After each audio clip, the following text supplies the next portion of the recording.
So here's a early review by tomsguide.com. It's actually a really cool tech website I like to go ahead and look at just to see some information. They usually get the phones early and they're able to give like an early verdict, early reviews, stuff like that. So let's go and talk about it. Because if you guys have not seen Linus Tech Tips, he went ahead and talked about the Z Flip 4. And by his title alone of him saying, I am done with the Z Flip series, you can kind of understand where he's going with when it comes to that phone. So let's talk about Z Fold 4, because Z Fold 4 obviously is the more higher end model.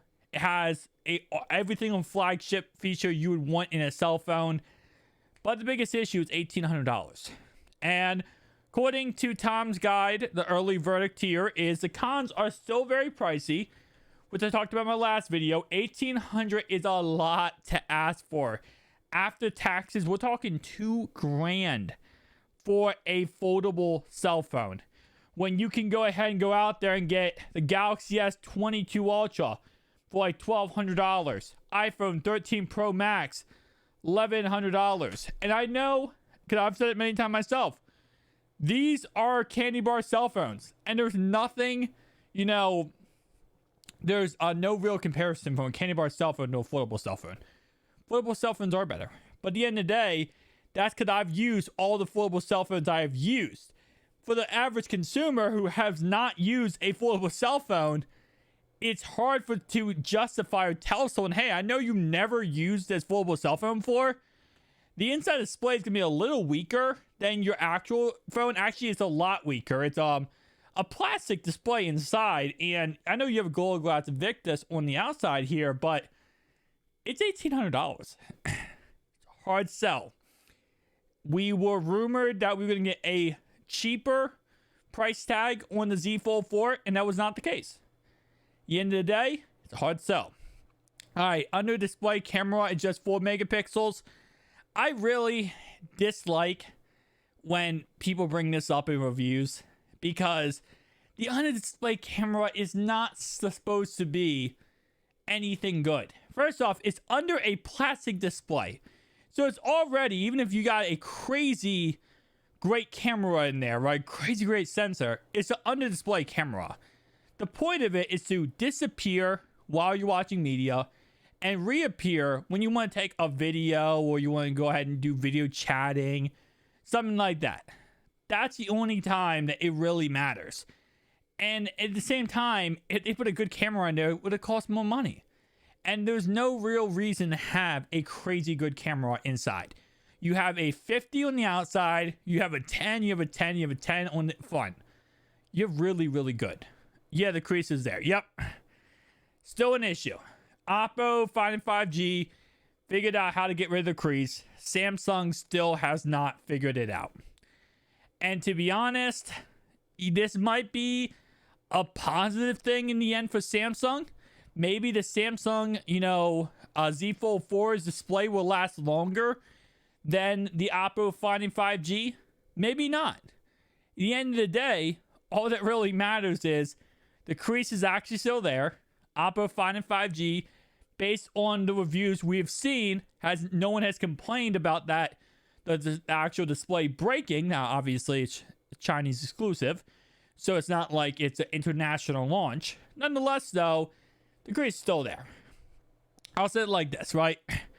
After owning a Z Fold 3 for a whole entire year now, the crease is not that big of a deal.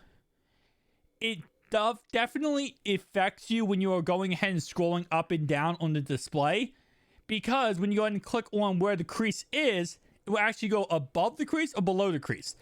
You can never accurately pinpoint exactly where you want to touch. But for media purposes, unless you are literally looking direct sunlight like this, you're not going to notice the crease at all. It really does go away when you are using the phone and consuming media.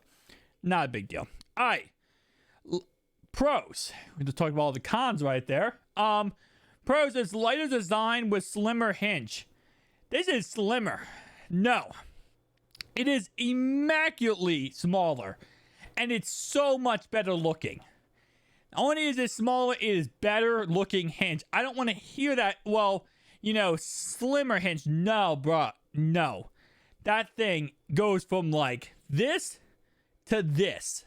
It's almost like half the hinge size. And it's absolutely beautiful. It's gorgeous how much that hinge has gone down. And I'll definitely say overall wise, and I'm going to show right here, that hinge is almost gone. It is gorgeous. And when you compare it to the Z Fold 3, that hinge is nothing compared to the Z Fold 3. Absolutely gorgeous. That's an understatement, them saying the hinge is slimmer. Brighter display. Obviously, that's always a pro. Although I will say Z Fold 3 had a perfectly bright display. I had no issue with that. New taskbar improves multitasking. So yes, we saw this in some of our leaked images. Was the new taskbar, the Android 12L taskbar, which of course is a pro. An upgraded 50 megapixel camera, which again, like I said, I wish they would truly say, what's actually important, but upgraded 50 megapixel camera, what's important about that is that it has a better sensor in there. Sorry. The sensor is upgraded on the Z Fold 4. Yes, it's a 50 megapixel camera, but at the end of the day, it doesn't really matter. Yes, it's cool, but 50 million pixels only really matters if you're printing out an image. If you're just going ahead and taking a shot and posting on social media, it does not matter. So don't worry too much about that. The sensor being upgraded is what they should have said. All right, so let's go ahead and go down here and talk about some more things. So here's the features we got from this actual phone. All right, it's $1,800. Yeah. It's a 7.6-inch inner display, 120 hertz. Outer display, 6.2 inches. AMOLED, 120 hertz. CPU is Snapdragon 8 Plus Gen 1, 12 gigabytes of RAM, 3 different storage options, a 50 megapixel wide camera, a 12 megapixel ultra wide camera, a 10 megapixel telephoto, and a 10 megapixel cover camera. On display camera is 4 megapixels. It does come in a 4400 milliamp battery, and it does come in a couple different colors. Of course, the price tag is really the killer.